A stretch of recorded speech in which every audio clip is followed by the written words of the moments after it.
She boarded quietly. No makeup, no fancy clothes, just a pregnant woman trying to get through her flight. When she politely asked for help, the flight attendant rolled her eyes, spoke to her like she was nothing, and made her a public example. Passengers looked away, no one helped. But what they didn't know was that the woman they all ignored had more power than anyone on that plane. And when she made one silent call, the plane didn't just stop. The airline was forced to answer for everything. Before we start the story, comment below where in the world you're watching from today. And if you like stories like this one, don't forget to subscribe and turn on the bell icon so you never miss a new story. Ella boarded the plane slowly, one hand supporting her lower back, the other gripping the handle of her small carry-on. She was 7 months pregnant, moving carefully down the aisle, trying not to draw attention. Her belly was round and noticeable under her pale blue sweater. She had flown before during this pregnancy, but this time she felt more nervous. Not because of the flight, but because this was the first time flying without her husband. She finally reached her seat in the business class section and smiled with relief. She had requested this seat weeks in advance, not because of the class, but because it was near the front of the cabin and close to help if needed. She had also paid extra to ensure assistance with lifting her bag, something her doctor had strongly advised against doing herself. Ella settled in gently, breathing out through her nose. The pain in her back eased slightly. She placed a water bottle and a small pouch of snacks on the tray table and rested her head. The cabin slowly filled with other passengers. Some gave her a kind smile. Others barely noticed her. A few minutes later, the head flight attendant walked by. Her name tag read Claire. She was tall, sharply dressed, and walked with fast, confident steps. She passed by Ella once, then stopped and looked back. Her eyes scanned Ella's belly, then narrowed slightly. "Excuse me," Claire said, folding her arms. "Did someone already help you with your bag?" Ella sonrio educatamente. "No, not yet. The agent at the gate said someone from the crew would assist." Claire tilted her head. "That's not part of our job. You should have arranged for a medical assistant if you can't lift your own things." Ella's smile faded. "I requested help when I booked. It's part of your special care policy." Claire's lips tightened. "That policy is for actual medical conditions, not for people who just don't want to carry things." The words landed heavy. Ella blinked, unsure how to respond. She didn't want to make a scene. She just wanted to avoid any injury. "I'm not asking for special treatment," she said gently. "It's just a small bag, and I was told someone would help me with it." Claire sighed loudly and muttered under her breath, "Unbelievable." She reached up and shoved the bag into the overhead bin carelessly, almost slamming the door shut. Then, without looking back, she walked away. Ella sat in silence. Her cheeks were red. A few nearby passengers had seen what happened, but none of them said anything. One woman across the aisle looked over but quickly turned away. Ella slowly pulled out her phone. Her fingers shook slightly as she typed a message. "Crew refused help. Attendant was rude. Tossed my bag like it was trash. I'm okay, just upset." She hit send. The reply came seconds later. "I'm calling the airline right now. Stay calm. Don't say anything else." Ella locked her phone and set it down on the tray. Her hand returned to her belly. The baby kicked again. This time harder. She closed her eyes and whispered to herself. She wasn't going to cry. Not yet. Because even though the flight had just begun, it was already headed somewhere no one was expecting. The engines hummed softly beneath the floor as final passengers took their seats. Flight attendants moved through the aisles, smiling at some, brushing past others. Claire didn't return to Ella's row, and that was fine by her. Ella stayed quiet, hands folded on her stomach, her breathing slow and steady. But inside, she wasn't calm. Her thoughts raced, replaying the way Claire had dismissed her, the way her belly had been ignored, the way the overhead bin had slammed shut like she wasn't even there. The passenger in the seat beside her, a middle-aged man with gray hair and expensive shoes, glanced her way. He opened his mouth for a moment as if to speak, but then looked away. Ella noticed. She noticed all of it. Her phone buzzed in her lap. She checked it discreetly. A message. I spoke to their emergency operations team. They're contacting the crew right now. Just stay put. She blinked at the words. Her husband wasn't angry. He was never loud. But when he used that tone, even through a text, she knew he meant business. At the front of the plane, Claire stood by the galley, laughing lightly with a younger attendant named Maya. Maya had been watching everything quietly. Her tone wasn't as bright as Claire's.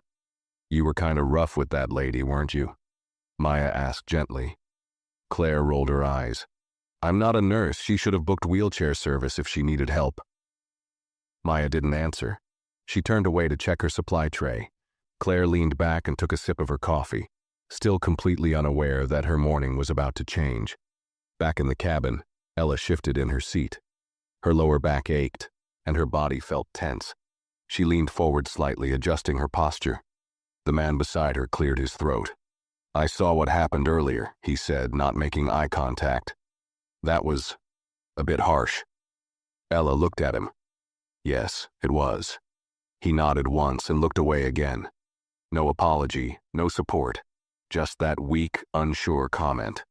A few rows behind, a young couple whispered to each other. Ella couldn't hear the words, but she could feel their eyes on her. The look wasn't sympathy. It was discomfort, like she had made them uneasy just by being there. She picked up her phone again and opened the last message. She reread it slowly. Just stay put. That's what she planned to do. But in her gut, she knew. Something bigger was already moving. She could feel it in the air. And soon, Claire would feel it too. Claire's confidence hadn't slipped, not even a little.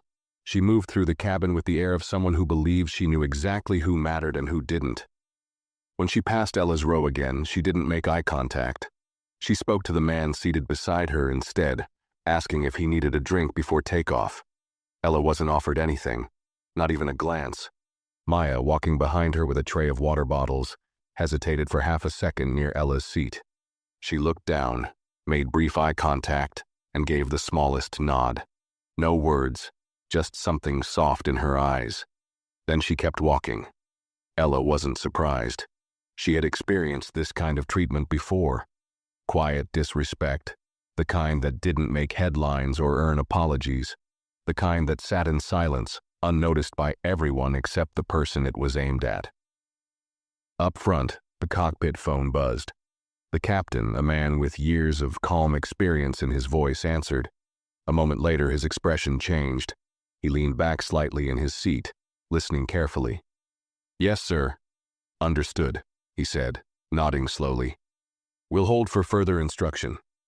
He hung up and pressed a button, calling the head attendant. Claire stepped into the cockpit a moment later, her brow furrowed. Everything all right? She asked. The captain looked at her carefully. We've received a directive from corporate. There's a concern regarding a passenger interaction in your cabin. They want clarification before we depart. Claire's posture stiffened. What kind of concern? They didn't say exactly, just that it involves your behavior toward a passenger with medical clearance. Claire scoffed. If this is about the pregnant woman, I was following basic safety protocol. She looked like she needed assistance but didn't arrange it properly. I didn't do anything wrong. The captain didn't argue. He just picked up the phone again. You might want to think carefully before you give your explanation to the ground manager. They're on the line now. Back in the cabin, the lights flickered slightly as the delay stretched longer than usual. Ella noticed the tension. Other passengers started whispering. A businessman in the front row glanced toward the galley, looking confused. Ella se quedó quieta, sus manos descansando suavemente sobre su barriga. Her water bottle sat unopened on the tray table. Her phone buzzed once more. They're freezing the takeoff. I think they're going to address it before the plane moves. She closed her eyes and let the words sink in, not out of relief, but because it confirmed what she already knew. This wasn't going to be brushed aside. Not this time. Claire stepped out of the cockpit with a tighter face than before. Her stride had lost some of its sharpness. She didn't say anything as she walked past the first few rows, but her fingers were twitching at her sides. Something had changed, and even the passengers could feel it. The cheerful boarding announcements had stopped. The flight hadn't pushed back yet. The delay was no longer casual. Maya stood near the galley, quietly organizing napkins. Claire approached her and leaned in close. "They're questioning my conduct over a simple request," she said in a low voice, still trying to sound in control. "Apparently, someone didn't like how I handled the pregnant woman." Maya looked up, her voice calm. "Did they ask for your version?" Claire narrowed her eyes. "Yes, and I told them exactly what happened. She wanted special treatment. I didn't have time to baby her." Maya didn't respond. She picked up a tray and turned away, but Claire followed. "What?" Claire asked sharply. "You think I did something wrong?" Maya didn't turn around. "It's not about what I think." In business class, Ella felt the change. The whispering had grown louder. A man a few rows up stood and opened the overhead bin, clearly impatient. A woman nearby pressed her call button, then canceled it just seconds later. No one knew what was going on, but they all sensed it wasn't normal. Ella sat still. She didn't fidget. She didn't reach for her phone. She just waited. The baby shifted inside her. She placed her hand on her belly, calm and silent. Finally, the intercom crackled. The captain's voice came over the speaker, steady but formal. "Ladies and gentlemen, we've been instructed to pause departure due to an internal matter. We appreciate your patience. Our team is working to resolve it quickly." Claire flinched slightly at the sound of it. She glanced back at the cabin. All eyes were shifting now, some toward her, others toward Ella. Ella no si movió. She kept her gaze forward. She didn't need to explain anything. She knew the truth. And now, so did the airline. The silence inside the cabin grew heavier with each passing minute. Passengers were no longer casually chatting or flipping through magazines. They were tense, whispering behind raised hands, exchanging glances toward the front of the plane. Something was clearly wrong and everyone could feel it. But no one knew exactly what. Only that the plane hadn't moved an inch, and the crew had gone unusually quiet. Ella remained seated, calm on the outside, but inside her heartbeat was strong and steady with purpose. She had said nothing. She had made no scene. And still, everything had shifted. That alone told her something important. This wasn't going to be ignored. Up front, the cockpit phone buzzed again. The captain picked it up, and this time his eyes widened slightly at the voice on the other end. It wasn't the operations assistant or a crew scheduler. It was someone much higher, someone whose voice carried weight even over a crackling connection. "I understand," the captain said after a few moments of listening. "Yes, I'll inform her now."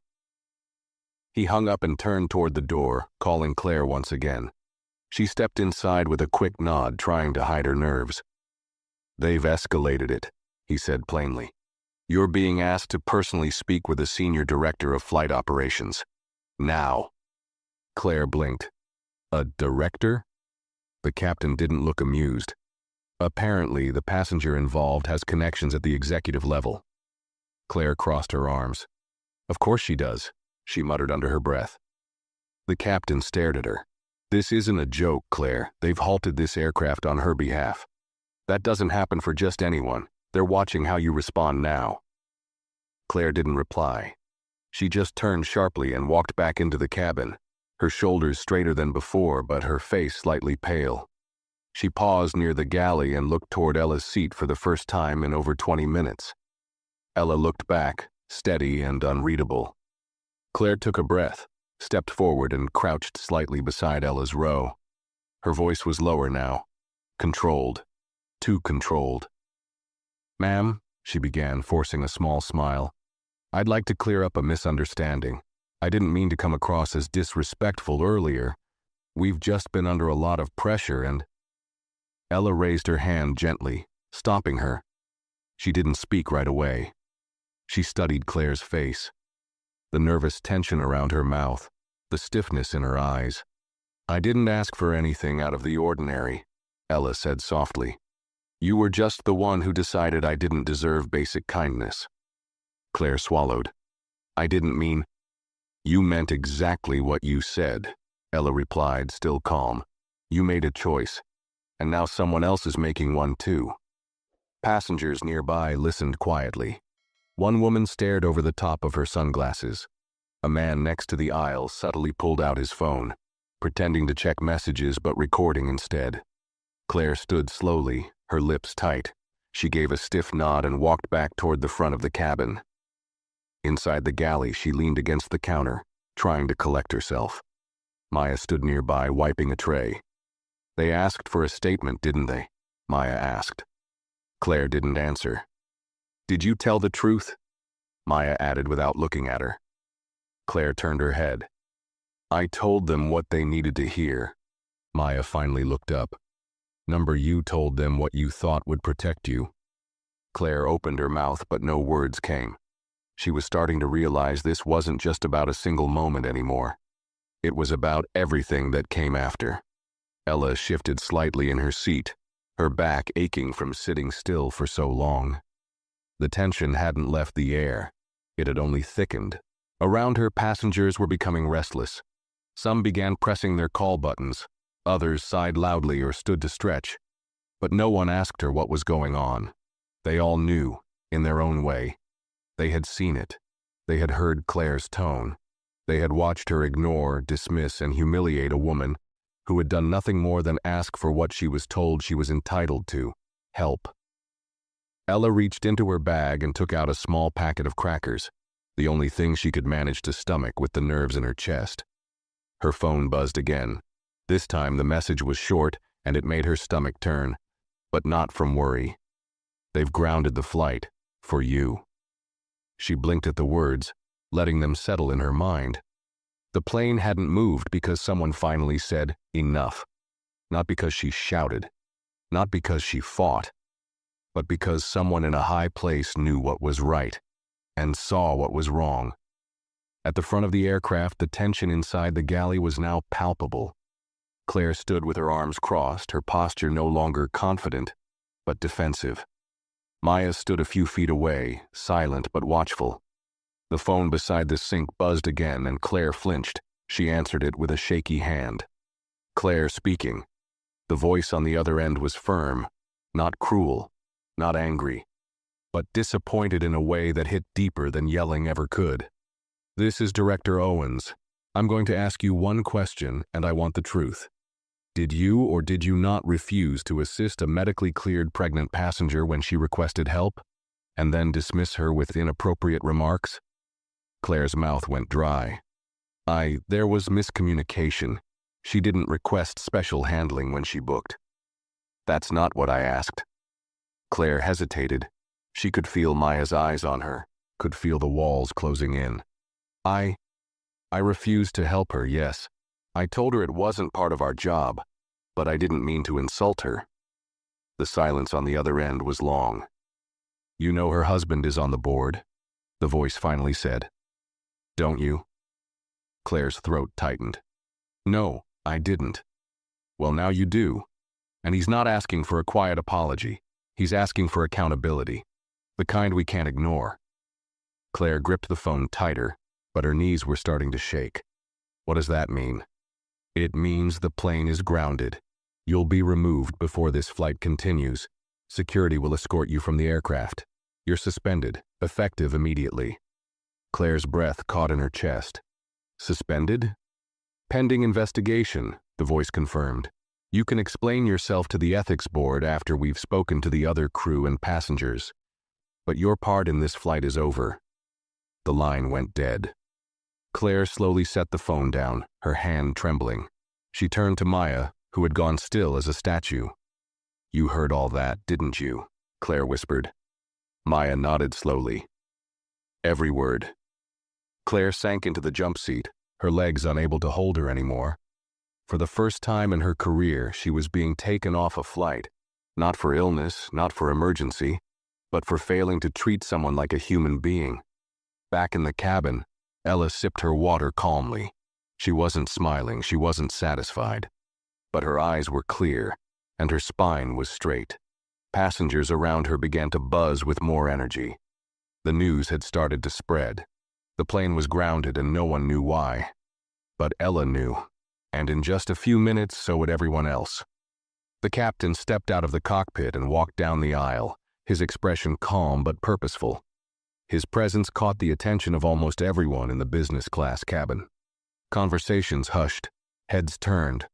This wasn't something passengers saw every day. A captain, mid-flight prep, walking into the cabin instead of making announcements from behind the door. He stopped just a few rows short of Ella's seat, not close enough to make her feel cornered, but close enough to be clear. "Ladies and gentlemen," he said, his voice steady and respectful, "I want to thank you for your patience during this delay. We've encountered an internal issue involving the conduct of a crew member, and to ensure the safety and dignity of all our passengers, we are resolving it before takeoff." Murmurs rose at once. Several people exchanged glances. Some looked uncomfortable. Others leaned forward with interest. The captain continued, "At this time, a flight attendant will be deboarding the aircraft, and a replacement will join us shortly. We apologize for the inconvenience and appreciate your understanding." He gave a slight nod, then turned and walked back toward the front. The announcement was brief, controlled, and said everything without naming names. But everyone knew. The shift in the cabin was immediate. Claire stood stiffly by the galley, her hands clenched behind her back. She had heard the announcement. She had seen the glances. And she felt the eyes pressing against her like heat through glass. The door of the aircraft opened. A ramp agent stepped on board, followed by a uniformed security officer in a navy jacket with a company badge on his chest. The cabin fell into a strange, stunned silence. Claire didn't wait to be asked. She stepped forward and nodded silently to the officer. Her face was pale, her posture still proud, but fragile now, like a cracked shell. She turned toward the cabin.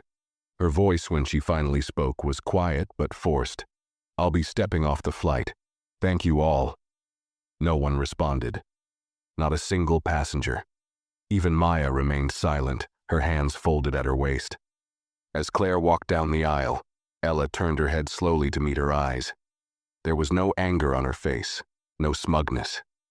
Just calm, an unshakable calm that made Claire stop for half a second. "I'm sorry," Claire said softly. "I shouldn't have treated you that way." Ella didn't blink. "I know." The words were light, but their weight was crushing. Claire nodded once, then turned and walked off the plane, escorted by the officer. As the door shut behind them, the tension lifted.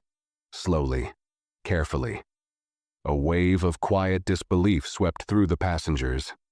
A woman across the aisle leaned toward Ella. Her voice was hushed. "Did that really just happen?" Ella gave a small nod. The woman stared at her for a moment, then looked down. "I should have said something earlier." Ella no respondio. She didn't need to. She had already said more by saying nothing at all. Moments later, Maya stepped forward and addressed the cabin. Her voice was soft but firmer than before. "We'll be departing shortly. A new lead attendant is on the way. If anyone needs anything in the meantime, I'm here." She looked at Ella then, really looked at her. "I apologize for what happened earlier," she added, her voice no longer rehearsed or robotic. "It wasn't right." Ella offered a small nod. It wasn't forgiveness, and it wasn't dismissal. It was simply acknowledgement. As Maya returned to her duties, passengers slowly relaxed back into their seats. But the mood had changed permanently. The quiet had become something else now. Respect, recognition, accountability. Ella picked up her phone again and saw a new message waiting. "She's off the flight. You did good. You didn't even have to raise your voice." She stared at the message for a moment, then locked the screen and tucked it away. Because the truth was, she hadn't done anything but sit quietly, ask for what she was promised, and refuse to shrink when someone decided she didn't belong. And sometimes, that was the loudest thing a person could do. The new lead flight attendant arrived 10 minutes later, an older woman named Joanne, who carried herself with quiet confidence and no unnecessary cheer. She walked through the cabin with steady eyes, offering nods and short greetings, making it clear that this flight was going to be handled differently now. Passengers had settled down, but the tension hadn't vanished completely. They were processing what had just happened. Some whispered quietly to seatmates. Others avoided eye contact altogether, unsure how to feel about witnessing something they hadn't tried to stop. Ella remained still in her seat, her hands resting on her stomach. She hadn't said much since Claire was removed, but her silence had power now, real, undeniable power. The same people who had once ignored her were now looking at her differently. They weren't sure how to approach her, or if they even should. Across the aisle, the same man who had earlier offered her a half-hearted comment was now sitting up straighter. He opened his mouth as if to say something again, but this time Ella didn't meet his eyes. She wasn't interested in polite guilt. She didn't want anyone's sympathy. She had already carried the weight of being invisible until she couldn't be ignored. The intercom clicked on again, and the captain's voice returned. "Ladies and gentlemen, thank you again for your patience. We'll be pushing back in a few minutes. Please ensure your seatbelts are fastened and your devices are in airplane mode." The aircraft began to hum with movement. The plane backed away from the gate, slower than usual, as if even the metal frame could feel the shift in atmosphere. Joanne came down the aisle, checking on passengers. When she reached Ella, she stopped, knelt slightly, and looked her in the eye. "I was briefed," she said gently. "I want you to know that what happened should never have happened. And it won't be ignored." Ella studied her for a moment before nodding once. She didn't offer a smile. She didn't need to. The look in Joanne's eyes was enough. Respect, without pity.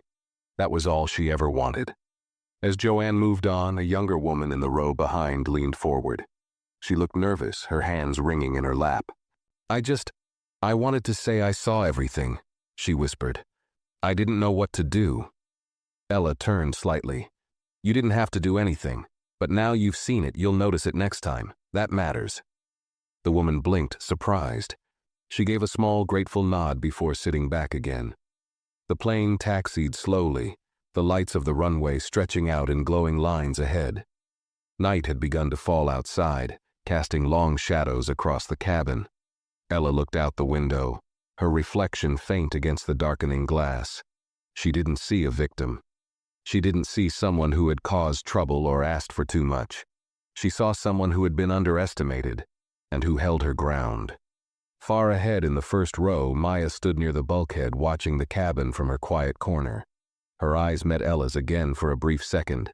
She didn't look away. In that moment, there was no need for words. Maya had witnessed how quickly things could shift when someone simply refused to stay silent. And now, she was seeing what quiet strength looked like when it was backed by truth and power. The engines roared to life. The aircraft lifted into the sky, and still, no one said her name. No one stood and clapped. No one turned this into a grand event. But everyone on that flight would remember what had happened. Because nothing had exploded. No voices were raised. No laws were broken. Just one woman asking for help. And one flight attendant who decided she didn't deserve it. That decision had grounded a plane, removed a tenured crew member, and changed the tone of the entire airline for the rest of the night. And now, the flight had taken off. Not in spite of what happened, but because of it. The sky outside was quiet. Inside the cabin, the truth had already landed. The flight moved forward, quiet but charged. At cruising altitude, the seatbelt sign turned off and passengers began shifting again, reaching for tablets, adjusting pillows, trying to act like things were normal. But the atmosphere hadn't returned to what it was before. It couldn't. The events that unfolded on the ground had cracked something open. No one could pretend it hadn't happened. No one could unsee what they saw. Ella reclined her seat just a little, careful of her back. Her body felt heavy, not from the baby, but from the emotional weight she had carried in silence. She wasn't tired exactly, but there was a kind of exhaustion that settled in after you spend too much time proving your existence. She looked around. The quiet glances were still there. Some were curious, some were unsure, and some were filled with quiet respect. A flight attendant she hadn't seen before, a man with a kind face and soft voice, walked up to her seat holding a silver tray. We're serving refreshments now. May I offer you anything? He asked. Ella looked up, surprised by the warmth in his tone. It wasn't forced. It wasn't part of some customer service script. It was real. Sparkling water, she said softly, if you have it. He smiled and poured it into a glass. Of course. I'll also bring you a warmed blanket, and if you need to lie back or stretch, let us know. We'll do everything we can to make the rest of this flight comfortable. Ella nodded, watching him walk away, and for the first time that day, she let herself exhale in full. Not because she felt satisfied or triumphant, but because, for once, the care being offered wasn't a favor. It was simply how things should have been all along. As she sipped the cold water, the older woman 2 rows up turned slightly in her seat. She wore a tan blazer and had been silent the entire flight. Now she gave Ella a faint smile and said, "You handled that with grace. I just wanted to say that." Ella gave a polite nod. "Thank you." The woman hesitated, then added, "I've seen things like that before. I've never seen anyone get held accountable for it, though." Ella didn't answer right away. Then she said, "That's why they keep doing it." The woman nodded slowly and turned back around, visibly processing the truth of that statement. Meanwhile, in the cockpit, the captain spoke quietly with ground control through his headset. He had filed an official mid-air report, documenting the incident with the removed crew member. It wasn't standard procedure to do it during flight, but nothing about this flight had been standard. "Yes, I've confirmed she was escorted off before pushback," he said. "Passenger involved remains calm. No disturbance. All crew currently cooperative." He paused, listening. "Understood," he said. "Yes, I'll notify her husband after landing. He'll be meeting her at the gate personally." Back in the cabin, Ella rested her head against the window for a moment, the glass cool against her skin. Her phone was in airplane mode, but her mind replayed the last few hours in clear, heavy detail. The insult, the dismissal, the slap of words more painful than a physical blow. The way no one stood up at first, the moment the entire flight shifted without her ever raising her voice. She hadn't needed to. She had said enough with her silence. Now, others were doing the talking. Passengers, crew, senior management, her husband, and Claire. She was probably still trying to process what had happened, how a small, quiet act of disrespect could unravel an entire career in less than an hour. Ella se frotó el vientre lentamente, sintiendo un suave empujón desde dentro. The baby was active, moving again. She smiled faintly, not because of what had happened, but in spite of it. Her child would grow up in a world where dignity sometimes had to be defended without words. And now, at least on this one flight, that lesson had been written into the air, quietly, clearly, and permanently. Far above the clouds, justice had already touched down. As the flight progressed, the cabin slowly adjusted to the new rhythm, though an invisible line still separated the first half of the journey from the second. It was as if the aircraft itself remembered. The conversations were softer, the movements slower. Even the clinking of drink glasses and cutlery came with less energy, like the crew and passengers alike were moving through a space that had just witnessed something personal. Ella sat quietly, occasionally shifting in her seat to ease the pressure on her back. The sparkling water was half finished, condensation dripping slowly down the side of the glass. Her meal tray remained untouched. She wasn't hungry, not after the way everything had unfolded. The new lead attendant, Joanne, returned with a light blanket and carefully draped it over her legs. "Let me know if you need anything," she said gently. "We'll be checking in with you every half hour." Ella gave a small nod in thanks. It was strange, receiving attentive care now after being ignored just an hour earlier, but she didn't push it away. She accepted it because this time it came from a different place. Not guilt, not obligation, just recognition. Across the aisle, a young man, maybe mid-20s, shifted uncomfortably in his seat. He had watched the earlier incident from a distance. He had stayed silent. But now, as Ella reached for the in-flight magazine, he leaned over slightly. "I saw it all," he said in a quiet voice. "What she said, how she treated you, I should have said something. I didn't. I just froze. Ella looked at him. His face was sincere. His hands fidgeted. She could see the discomfort in his shoulders. You don't owe me anything, she said. He swallowed. But I owe myself the truth. And the truth is, I stayed quiet because I thought someone else would step in. Ella asintió. Most people do. He leaned back slowly, his eyes distant now, like someone rethinking their entire role in the world. Behind them, an elderly couple whispered to each other. Their voices were too low to hear, but their glances kept landing on Ella. The husband eventually pulled out a notepad and began writing. He passed the note to Joanne as she walked by. Ella saw it, just for a second. A short sentence. She deserves a formal apology. All of us saw what happened. It was a simple sentence, but it carried weight. Because when passengers start putting words on paper, the airline listens. Up in the cockpit, the captain finished writing his report. The document included timestamps, names, and passenger statements. He had never filed a live conduct report in the air before, but this flight was different. As he signed the digital form, a call came through his headset.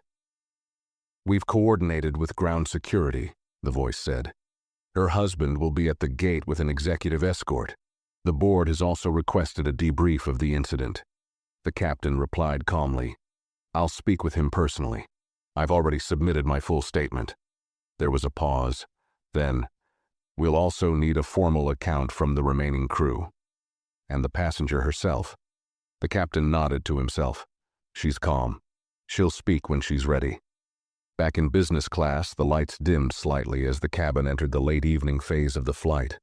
Ella leaned her head back and pulled the blanket a little higher. She wasn't sleeping. Her mind was too alert for that, but she was at peace.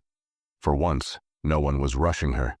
No one was telling her to move, to change, to be smaller.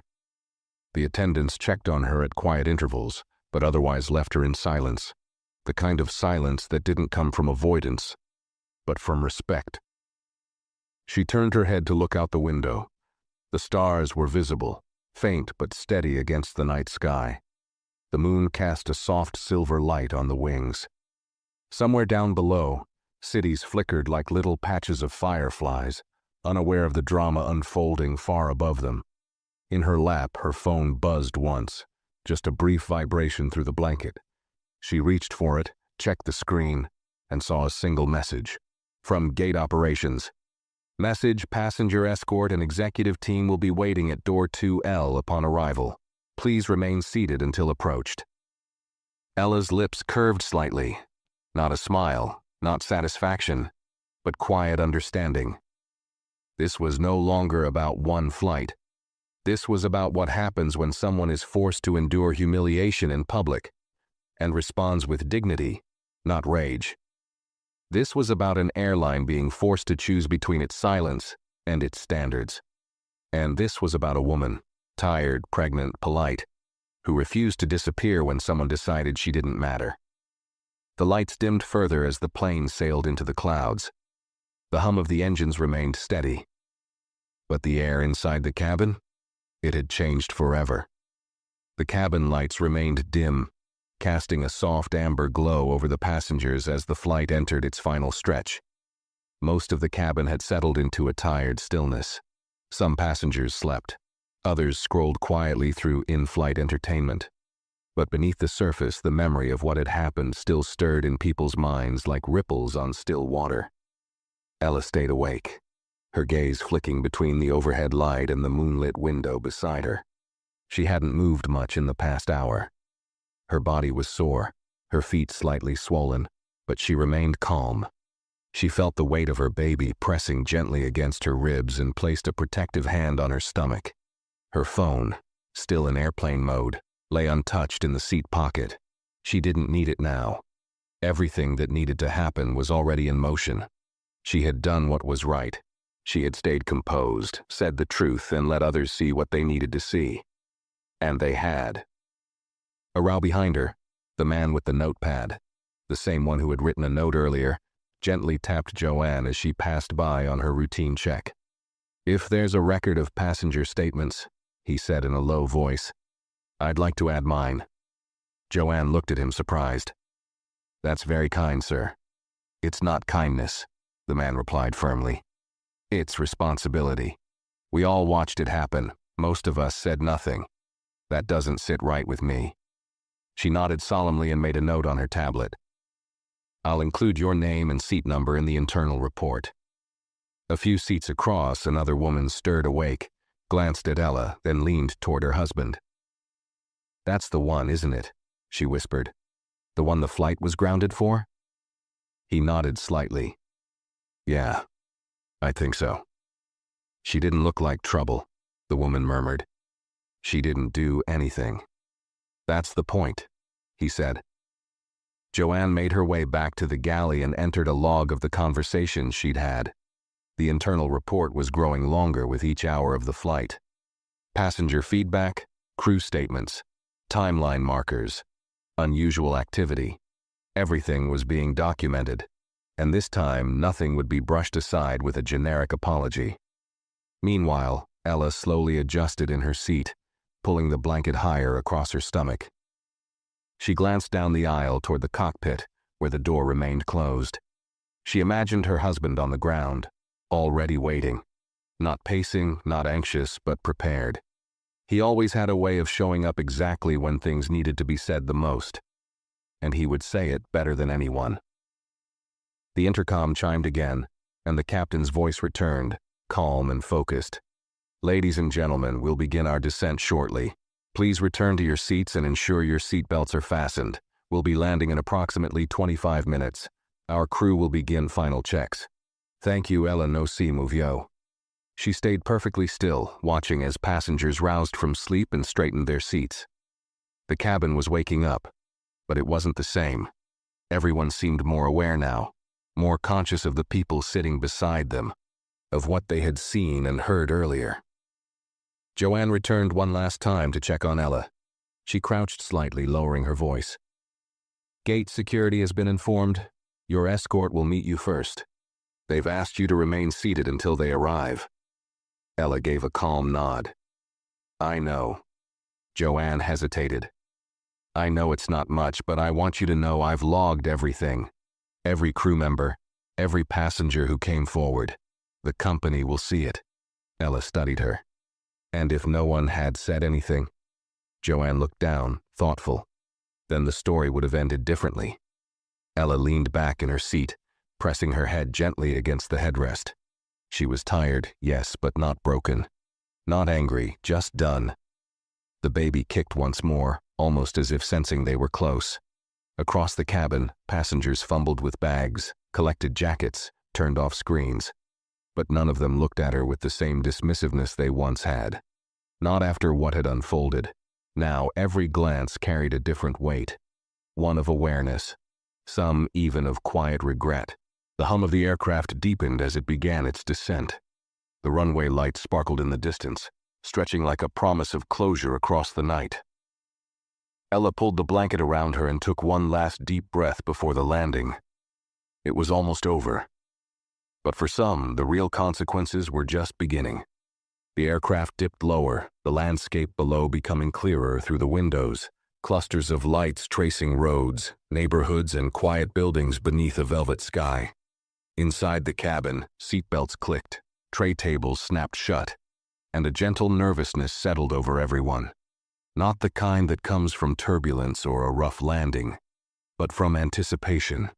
They all knew something else was about to happen.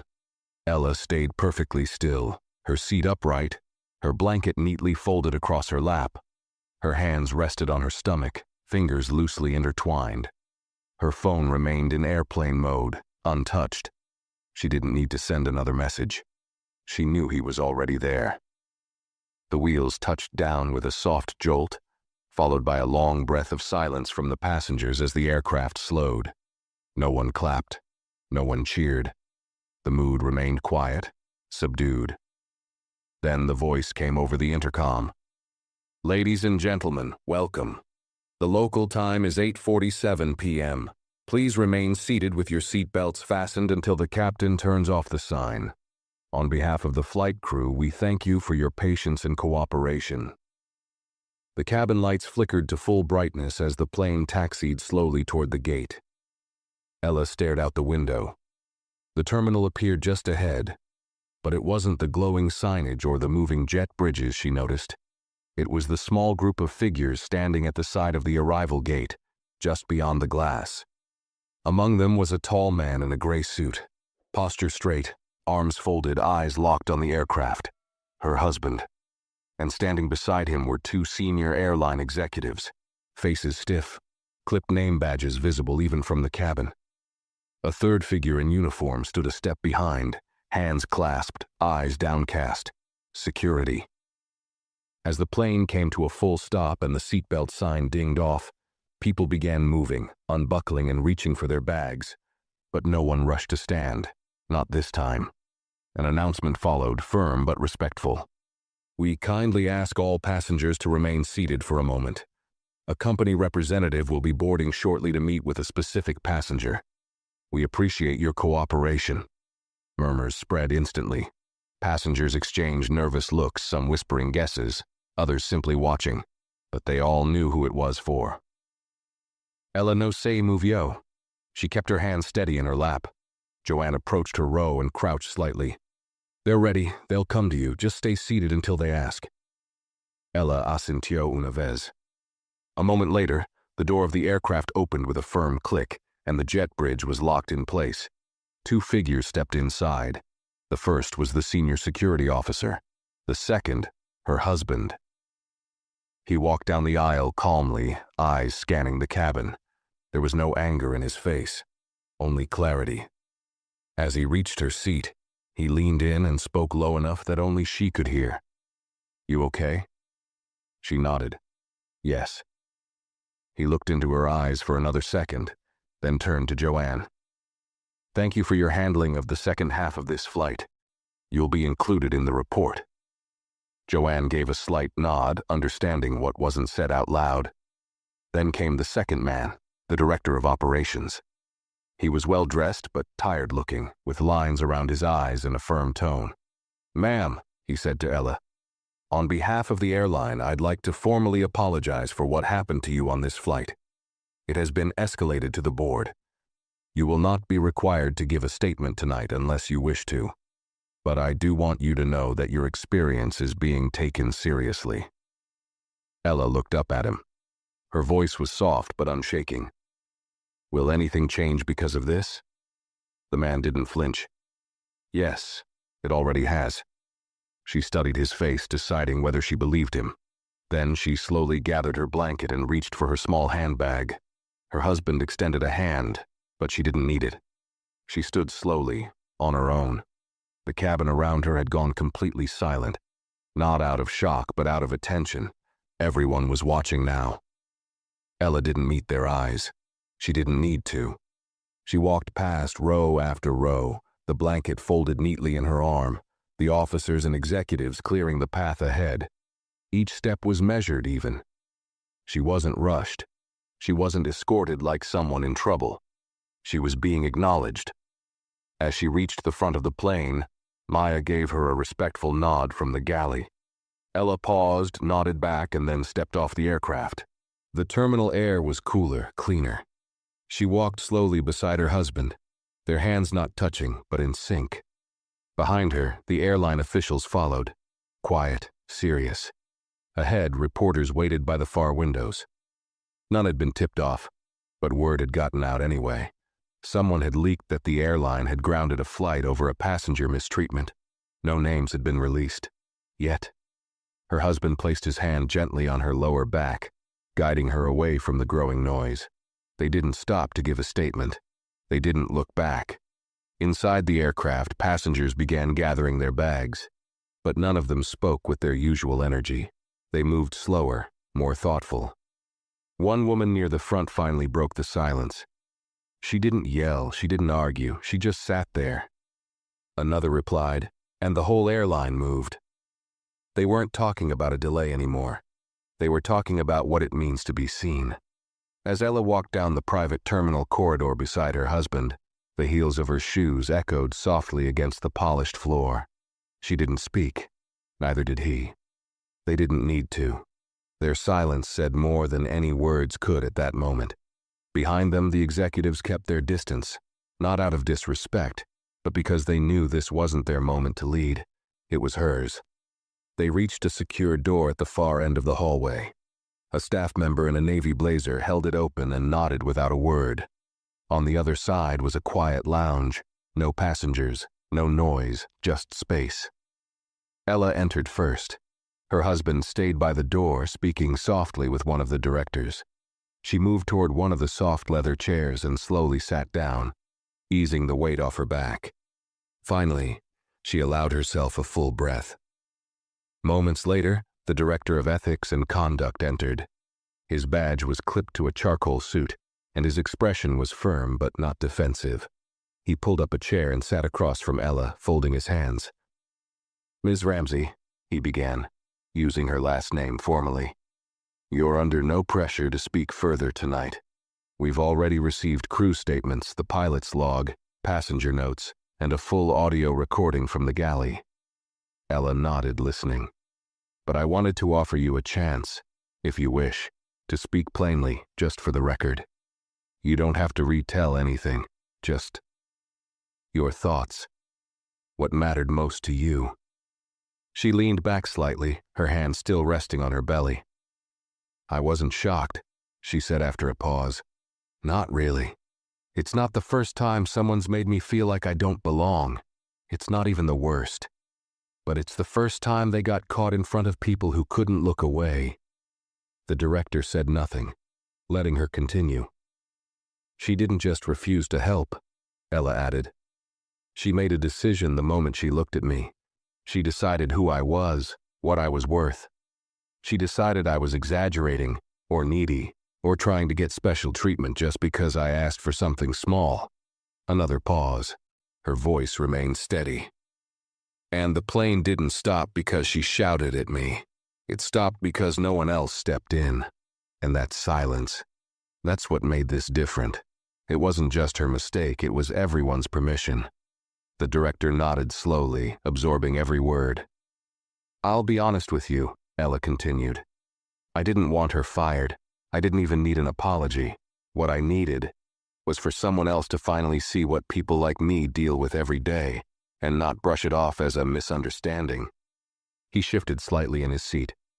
"We're going to use this case to revise several internal protocols. Bias training, crew accountability reports, escalation processes. A lot of what failed today is being addressed." Ella met his eyes. "Make sure that doesn't just mean more paperwork." He smiled faintly. "It won't. It means policy with enforcement.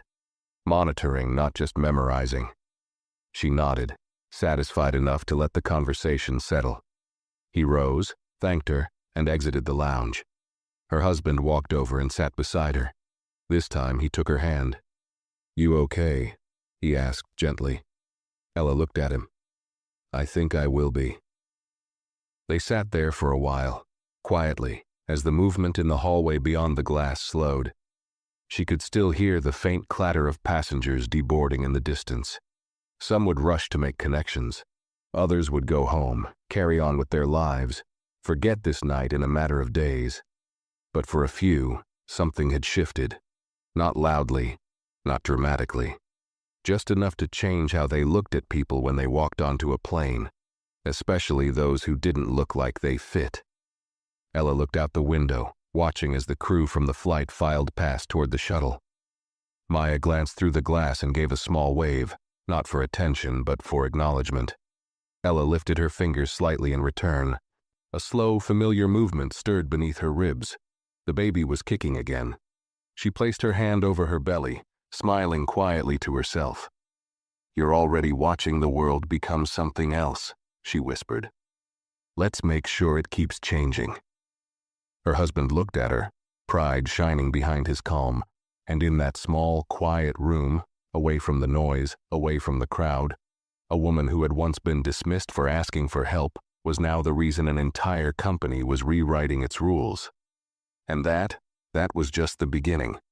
Outside the glass walls of the lounge, the airport continued to move. Baggage carts rumbled in the distance. PA systems called out connecting flights, and employees walked briskly in bright vests and polished shoes. But inside the quiet room, time felt slower.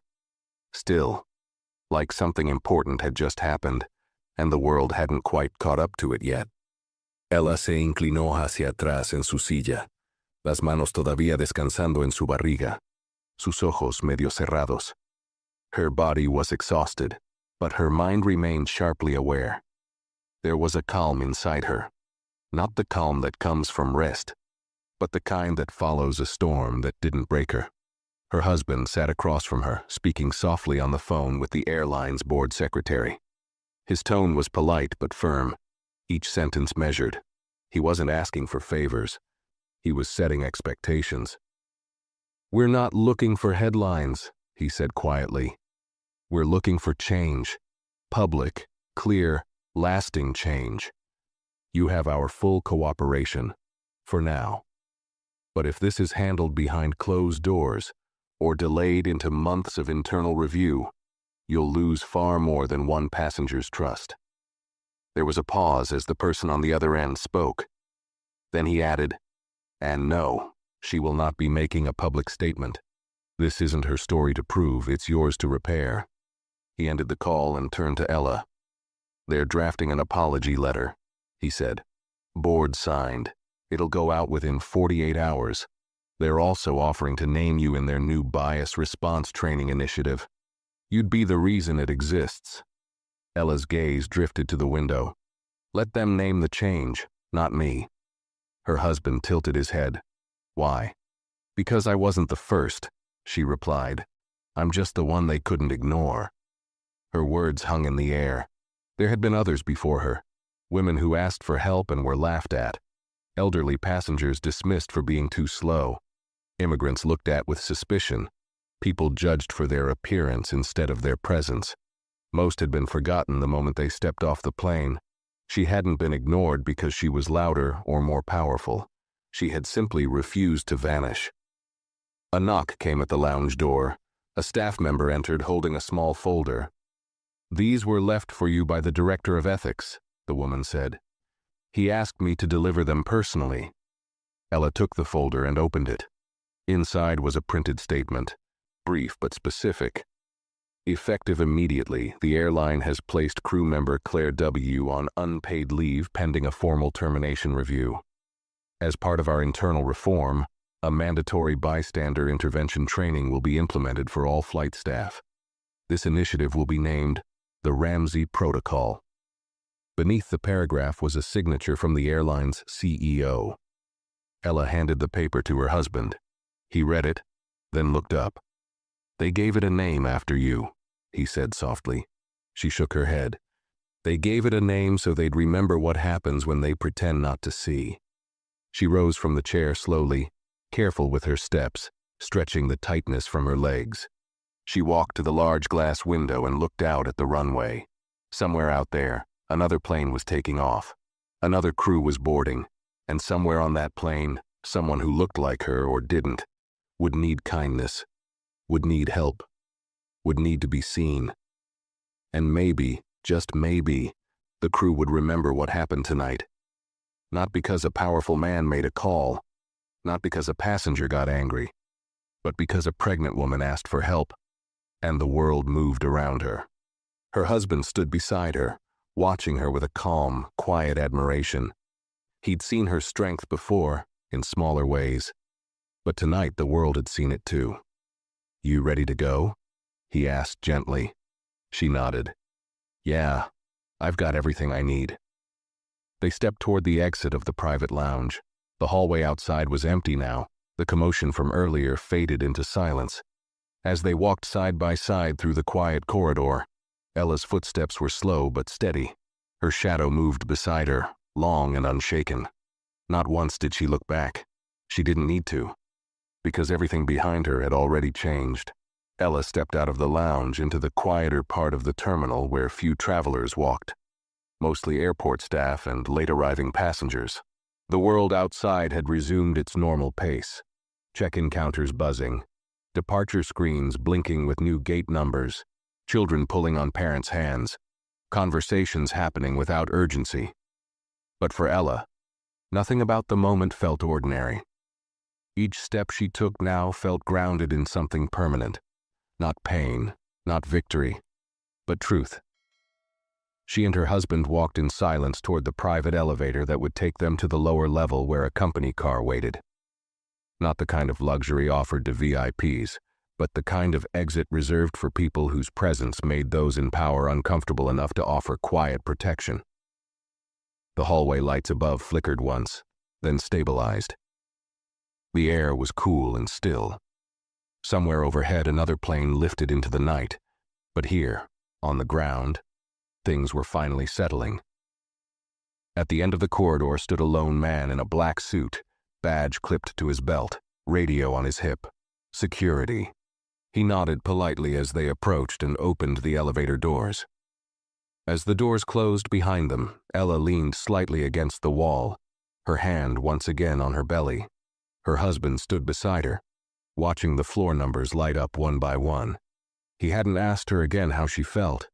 He didn't need to. He knew this wasn't the kind of moment you summarize with a word.